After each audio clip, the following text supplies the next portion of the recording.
Ladies and gentlemen, welcome to this special episode of Encounter. Today we have the great pleasure to welcome in Mauritius in our MBC studio a corporate trainer, a leadership coach. He's also a painter, a poet, and yes, a bestseller author. His books are Smile at Stress, of course, have to smile at stress, and The Rising Waterfall. And he recently published his book, A Gory and Untold Story.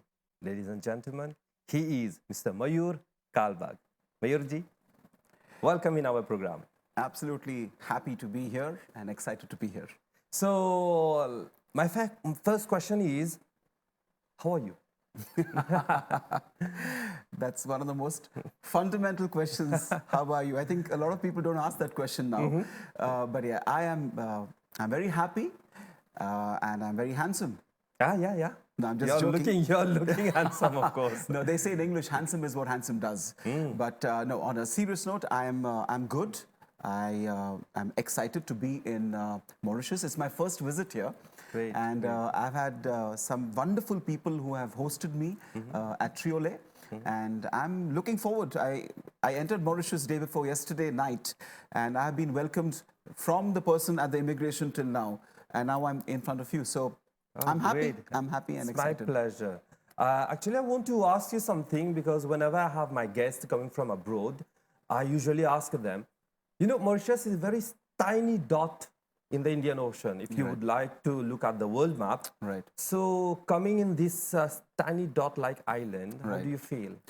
Well, I'd like to respond to you with a very cute little question, okay? When you have dal and rice,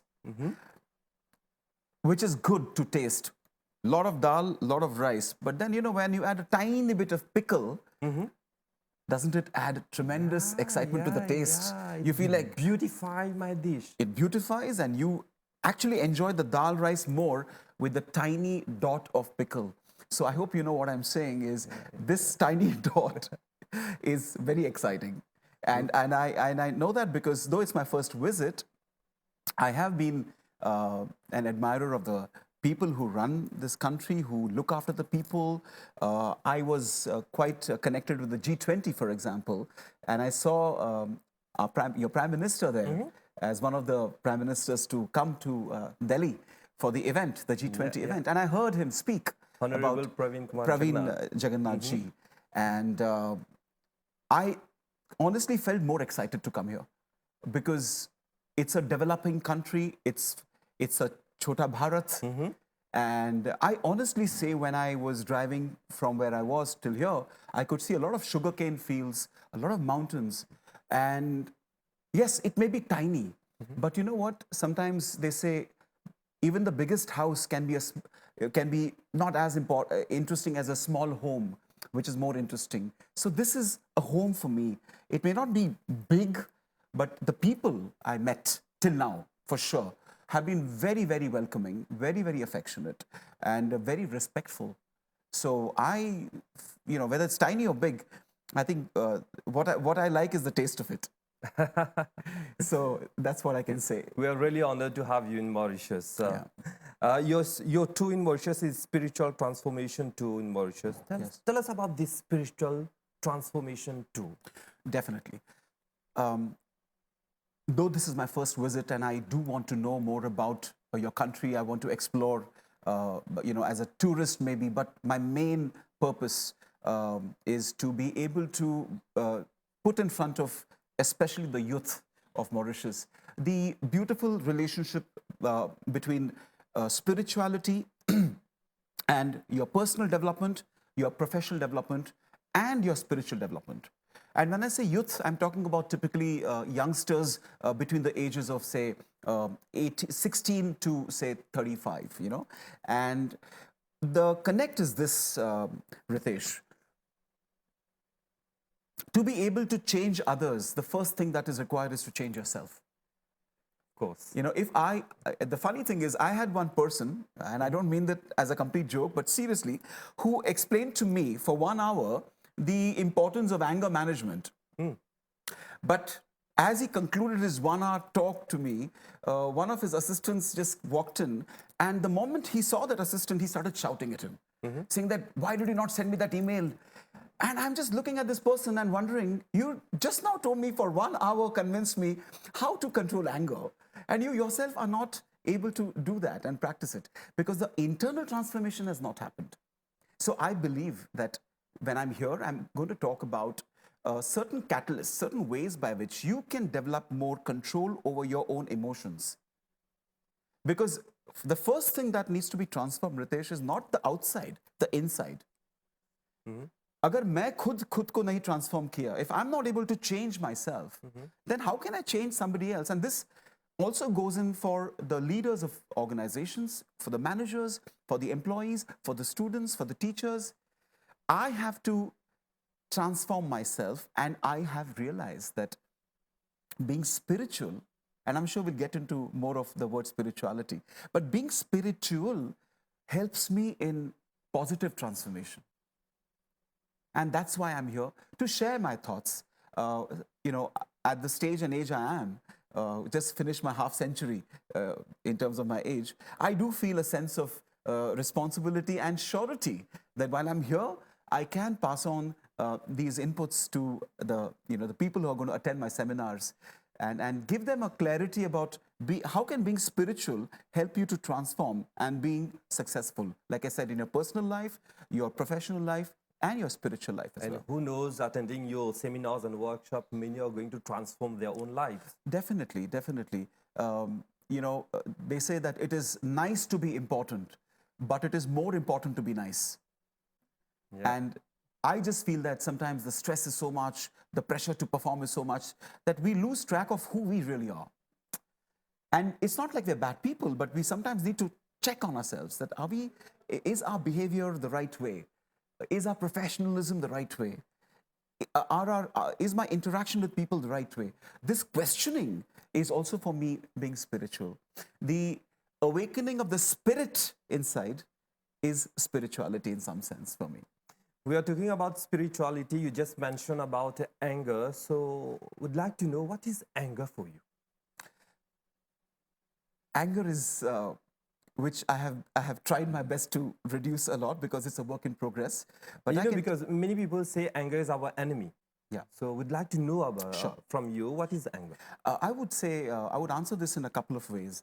One is with a metaphor. Anger is like a knife. You can use the knife to cut bread. You can use a sharp tool to open a coconut because it has a lot of stuff in it, which is very, very healthy for us. But we need to have the knife. But you also know that a knife can be misused. I think our viewers would know what I'm talking about is it can be used to kill. So the same instrument can be used for a better use or can be used for something very, very gruesome. Anger can be used. If used sensibly, with the right kind of method, it can be used to destroy negativity. Shiva, Mahadev, also had anger. And they say that in his anger, he would do Shiva Tandav. That was his way of showing his anger. But he would destroy the negativities. He would destroy the Rakshasas. So that is good anger. Today, isn't it true, Ritesh, that if somebody does bad to us and hurts us and crosses limits, and if we were not to be angry, that's wrong. We have to show our anger, even from a geopolitical perspective. Our countries need to also show anger if something goes wrong on the borders, right? Even at an individual level, I believe that anger, if it is used for the right purpose, in the right way, it can yield positive results. I'll tell you my personal example. I have a friend of mine, very close friend of mine. He got into addiction, drugs. And I told him nicely a couple of times that this is not good for you. And I could see his situation deteriorating. I had to be angry because I was upset that he's not able to understand the logic behind what I'm saying. Unfortunately, he didn't do well later. Was I justified in being angry? I believe yes. Of course. So that's what I'm saying is when some things are going wrong, if it crosses lines, we need to be angry. They say don't get angry on the person, get angry on the reason or the cause of it. You know, you never say that I'm angry with you. You say I'm angry with what has happened. Because if you say I'm angry with you, it becomes very personalized. Oh my God, he shouted at me. He got angry at me. No, he got angry at what happened because of you. So when I spoke to that friend, I said, it's not I'm angry with you. I'm angry with the fact that you're not listening to me. I'm angry at the fact that there are other things which you're getting sucked into, pulled into, and you're not listening to me. I'm not angry at you, but about what has happened around you.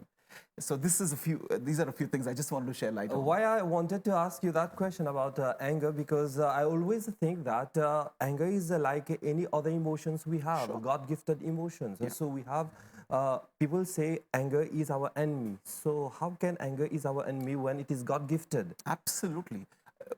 Mahadev is the best example of he who has all the emotions. When he gets impressed, he blesses Ravana as well. And when he's angry, he crushes Ravana as well. So if Mahadev, who's my Ishtadev, believes in that, because that is the emotion, like you very correctly said, it is within us. How can something within us be our own enemy? Of course. So it is about how we channelize it. Even also Lord Ram, when he went to kill Ravana, I don't think he went there like, I'm going to kill you. Of course, with anger. Absolutely. You've traveled around the world. You have visited many countries like Fiji Island and Malaysia and all. You are a corporate trainer, spiritual coach. How people responded with the spirituality, the coaching? True. That's a very interesting question, because in the context of me going to other countries, I believe religiosity and spirituality are beautifully connected, but they're not the same. Spirituality is, I personally, since I'm here in front of you, for me, it's about evolving as a better human being. Spirituality is about becoming situationally positive, where the situation demands you to be positive, progressive, a mentor, a motivational person, in whichever realm you are. So similarly, whether I'm in India or whether I'm in Malaysia or Fiji Islands, the human being there is the same as here. I mean, it's not like when I went to Fiji Islands, they were not human beings. They were something that so every human has the same emotions. And all I did was I spoke to them about emotional evolution. I'm repeating this, emotional evolution. Like one of the things which you wonderfully brought out was the emotion of anger. And do you know there are a lot of corporates who call me to do anger management courses? Not just in India, even in the countries you mentioned. Because when a human being works as a leader or a manager or as an employee in any company, whether it's this company here in Mauritius or in Fiji, that manager is still a human being. And he's susceptible to the emotions of jealousy, of hate, of anger, of dejection, of the fear of failure, of laziness. And all these things can be obstacles to his or her growth. And therefore, even if I went to Fiji Islands, my recipe honestly was the same. A bit of contextualization happens because it's a different country. So I would have to pick up on the words. Fiji people are also very, very friendly. And a lot of them are Indian origin, right? Yeah. So, just like Mauritius. And they speak Bhojpuri kind of English, which is very, Hindi, sorry, which is similar here as well. But at the core, whether it's the Indian origin, Indian Fiji person or somebody from the actual Fijian there, the human sentiments are the same. So all I had to do was give them the right examples. In fact, here also, when I'm going to be conducting those corporate workshops, I come with the same kind of a mental preparation. That if you're a leader here or any part of the world, you will face certain obstacles, emotional obstacles. And how do you deal with them? Some leaders become leaders, Ritesh, out of their experience. So they have worked for 10 years as an executive, and because of the 10 years, they've been promoted.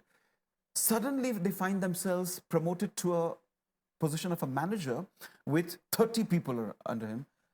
He or she doesn't know what to do because he's been promoted because of experience, which is great. But does he have the skills of managing people? That's where I come in. You're also a leadership coach, a corporate trainer. So you're talking about spirituality. I have a doubt. Sure. The corporate world, we all know that there are competitions, deadlines, the thirst to succeed, and spirituality is more like calm, Yeah. deep inside. So how can we relate corporate world with spirituality? So I completely relate with the question that you put, and I do have an answer to this. It is about the way you understand the impact of being spiritual. So it's not just the fact that, Ritesh, when you become spiritual, you become only calm. What it does is, there's a word in English called composure.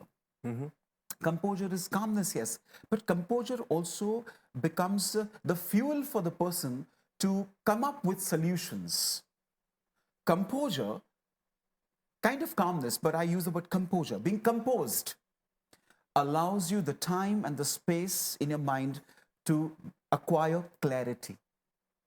Because a person who's on the go in the office, who can't just be calm, calmness is not about sitting calmly. Calmness is, you may be working, but in your mind, you're calm. Calmness and composure is not being relaxed like on a Sunday, just relax and chill. No, no, no, no, no. You can be like a soldier, like an army commander working, and in your mind, you're composed, because it helps you to process your thoughts. Just understand, if you're driving a car and if there's chaos on the roads, it'll impact you. So similarly, if that chaos happens in your mind, it'll impact the person. So fundamentally, what I say is, calmness is not about just sitting and just waiting for things to happen. No. Calmness and composure is creating a flow of thoughts which will help you to resolve a situation.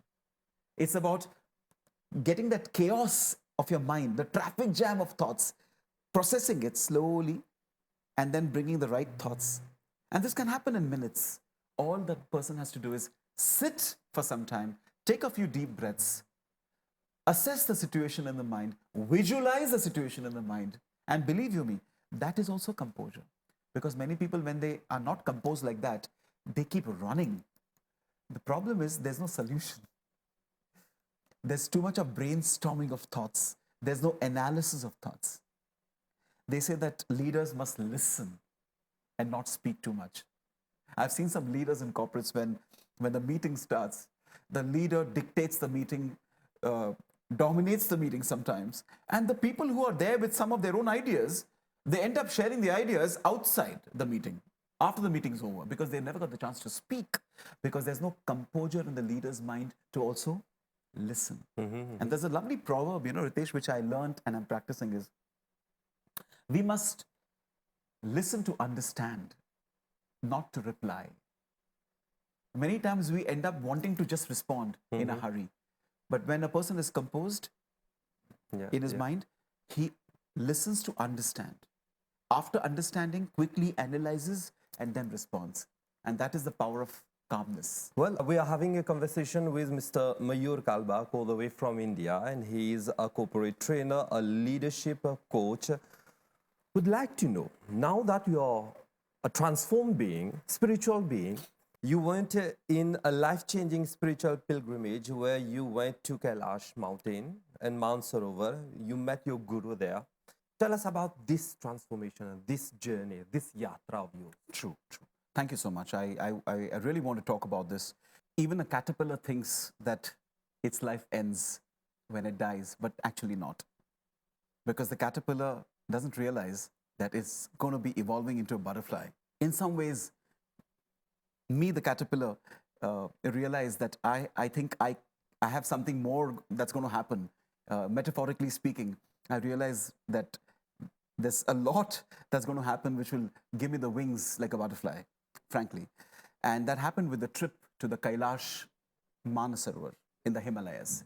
I was 28 years old or young, and I got an opportunity to go to the Kailash Mansarovar at that age. 28 is an age where you're working, yes, but it's a very delicate age, because you want to earn a lot of money and you're very ambitious. You but have I was so many dreams at you that have so age. many Yeah. dreams. At 28, you're also at that age where you want to get settled in your life. But fortunately, I wasn't married. I got married later. But I got this knock on the door, metaphorically, where somebody said from my community that we're going to Kailash as a community, led by the Guru, Swami Satyavrat Shankarasham. And I went there. And believe you me, Ritesh, going to the Himalayas, the Himalayan mountains, is unbelievable. It's just being there amidst those snow-capped mountains is unbelievable, believe you me. And because it has a lot of yogis meditating in the caves there, it's very vibrant with spiritual, you feel the spiritual vibrations. And then to go to Kailash, which is the abode of Mahadev, Mahadev. what else can I didn't anticipate. And I went with my guru to the Kailash. And the most amazing part was, Ritesh, amongst the 90 people, we all went together like a pilgrimage with our guru.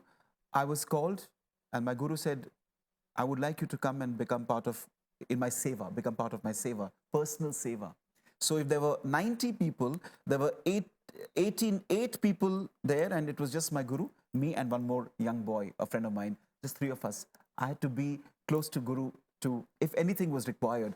So that trip, Ritesh, to the Kailash Mansarovar, where you really feel the pulsating vibrations of the enlightened gurus and Mahadev, that along with going with the guru, practicing the japa, was really something that opened up something in me. I think what opened up is, I'm not saying it was magical and too much of magic. No, it was me getting the time to think about my life, especially when I was seated on the banks of Manasarovar, alone. You literally feel you're not on planet Earth. That particular Sarovar doesn't look like a Sarovar, a lake. It looks like some unending ocean. The clouds are so vividly bright, as in white, like cotton. They look like the beards of, white beards of ancient meditating yogis. Such thoughts started evolving. And when you do your japa there, I also do stotra recitation. So even to say, Om Namah Parvati Pataya Hara Hara Mahadeva, saying that, and I would say that, these things that I did very spontaneously were having an impact on my mind. You know, let me say something very interesting. When you see something that gives you fear, okay, that causes fear, isn't it true that the body reacts? Yeah, of course. Some people start shivering because of Instantly. instantly you start shivering, or sometimes the sweating increases because you are scared of something. A lot of people have stage fear, they get nervous. But on the other hand, when I went to the Kailash and the Mansarovar, it's exactly the opposite. It was complete ecstasy, a different kind of happiness. And just as fear can have a negative effect on the body, the happiness that I felt had a positive effect on my body. And that was the transformation that happened. And it's still happening, just for your information. Great, a beautiful journey you had. And I always feel, Ritesh, to all the spiritual aspirants anywhere on earth, and if you're a follower, or if you love Mahadev, then please make one trip to Kailash Mansarovar in your lifetime. For sure. One day we'll go to. So that's the transformation that happened. And interestingly, I didn't even know how to paint. For example, I started painting the mountains. I didn't know how to write proper English. I mean, I used to write English, but I used to get red lines in English in school, and I started writing poetry. I started chanting Sanskrit stotrams. I wouldn't say it's a miracle, but it's the level of inspiration to do all this was tremendous. And for me, that is the transformation that happened. You're also the author of 3 books, I can say, Smile at Stress and The Rising Waterfall. And recently you published Aghori, An Untold Story. Would like to know about this book, Aghori, because that word, Aghori, many people, they get scared of Aghoris. Right. They are, I can say, a misconception, I can say. Correct. So tell us about this book and your experience with these people. Sure. Even when I was 9, 10 years old, while I was living in the city of Mumbai, I remember there was this Hanuman temple across my apartment. And my father would always take me to the apartment. And one of the Saturdays when I went, I saw an Aghori there. Actually, I didn't know he was an Aghori. I'm 9 or 10 years old, but he looked scary. Okay, the jata, and he had ash. And this is long time back. So he was there on the Saturday, that Aghori, and there were aartis going on. Hanuman Chalisa ho gaya. And I would go there more as a kid to eat the prasad. वो क्या रखते थे मालूम है? वो coconut pieces with sugar on it. तो अभी भी मुझे मुंह में पानी आ रहा है. तो मेरा motivation, हम तो बच्चे थे, लेकिन पिताजी लेके जाते थे. So when I saw the Aghori, instead of getting scared, I wanted to go closer to the Aghori. Now I don't know why. I felt like I wanted to see more. And वो बाहर बैठे थे. He looked scary, red eyes. That was 9.5, 10 years ago. Sorry, when I was 9 or 10 years old. वो अंदर कुछ था. There was something inside me that made me want to know more about this particular sect of sadhus, Aghori sadhus. And I'm bringing this up because, Ritesh, I wanted even the audience to know where the journey started. Then much, much later on, I would watch some YouTube videos, and what I would get was something that I was not comfortable with, because somewhere in my subconscious, I did not agree. They would show Aghoris as, people who eat something and they are bad people, and you will only find them walking around aimlessly, and they will shout at people, they drink something, and they're Shiva devotees. How can they do? So that made me want to know really who are the Aghori sadhus. Is what is being shown on the internet really true? And I realized it's not. It is probably done more to get more views for the videos on your YouTube and all. Did you went? You went there to live with them? Yes. So I got opportunities to meet them, and I spent some hours with them. I cannot reveal to you, frankly, I'm not allowed to reveal to you where, because I was taken to certain places.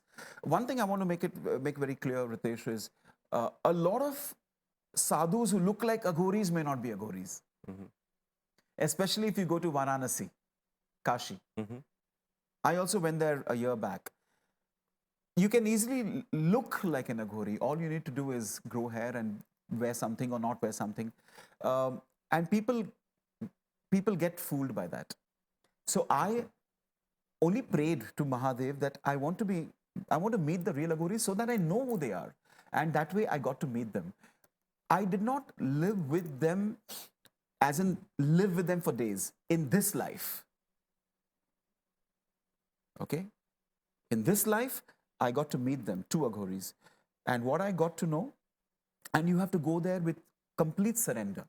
You cannot go there with a mobile phone trying to click selfies and all. They will just shoo you away.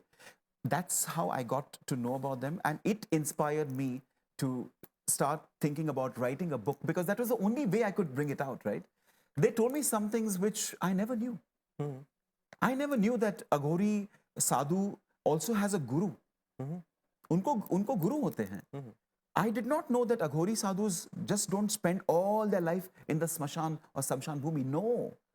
They do spend time in the samshan or smashan bhumi to practice certain kriyas, where one of the kriyas is they sit on the dead body, and perform certain kriyas to extract certain energies. Yeah, and that is just the tip of the iceberg. There's so much more. In fact, I'm writing Aghori Part 2 as well. The reason is people should know who they really are, because they are like us. They're also Hindu. Their path is different. We should respect that path. Tomorrow, if you see a beautiful king cobra passing, you will get scared, but you will find it very magnificent. A king cobra, when it raises its hood and looks at you, it's almost magnetic. Is it scary? Maybe, but if you give it respect, it'll just look at you and slither away.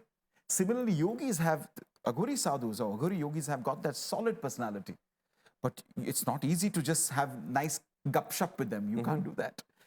Well, you're talking about gupshup, so our conversation is so beautiful and so spiritual that we didn't know when we've come to the end of this program. Mr. Mayur Kalbag, thank you very much for this beautiful conversation. Thank you very much. Thank you. Nice to be with you. Thank you.